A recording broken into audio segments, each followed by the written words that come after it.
brought to you by Puneet Balan Group and Maharashtra Tourism.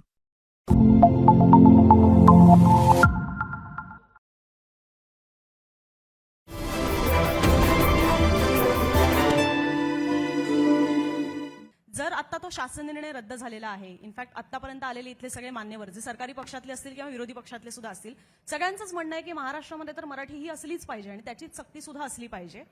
मग आता सुद्धा हे आंदोलन पुढे नेण्याची गरज तुम्हाला दोघांना पहिले खास करून का भासते? कारण की हा शासन निर्णय रद्द झाल्यानंतर सुद्धा ज्यांनी पहिले विरोध केलेला होता त्यांनी विजयोत्सव साजरा केला, पण तुमचं मात्र आंदोलन होतं त्या मुद्द्यावर.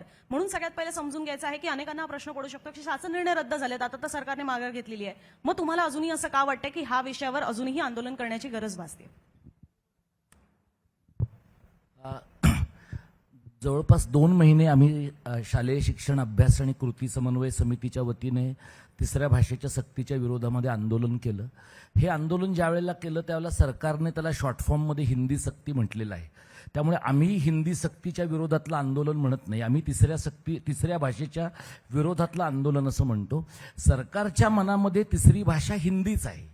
मग ती 16 एप्रिलच्या GR मध्ये असेल, 17 जूनच्या GR मध्ये असेल किंवा नंतर माघार घेताना नरेंद्र जाधवांची समिती नेमताना असेल, सरकारच्या मनामध्ये तिसरी भाषा म्हणजे अनिवार्यपणे सर्वसाधारणपणे हिंदी असल्यामुळे त्यांनी 2 शासन निर्णय मागे घेतले असले आणि 2 पक्षांनी विजयोत्सव साजरा केलेला असला तरी आम्ही कार्यकर्त्यांनी त्याही पक्षांना विनंती केली होती की आपला अंशतः विजय झाला आहे, पण हे सरकार ज्याच्याकडे पाशवी बहुमत आहे हे 2 पावलं मागे आलं तर ते 4 पावलं पुढे जाण्यासाठी माघार घेणार आहे.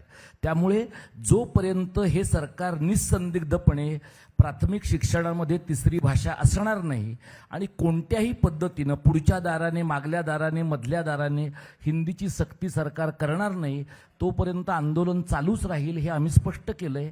आणि त्यानुसार पुढचे 3 महिने जसं सरकारची समिती जनमताचा कानोसा घेते आहे तसं आम्ही लोकांच्यापर्यंत जातोय.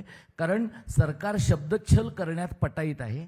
त्यामुळे सरकारच्या शब्दच्छलाला न भूलता आणि अकाली विजयोत्सव साजरा न करता ज्या दिवशी आम्हाला जाणवेल की ह्यांचं बोलणं आणि ह्यांच्या शासन निर्णयातलं लिहिणं हे निसंदिग्धपणे आम्हाला अपेक्षित आहे तसं आहे, त्यावेळेला विजय साजरा करायचा की नाही याचा आम्ही निश्चित विचार करू.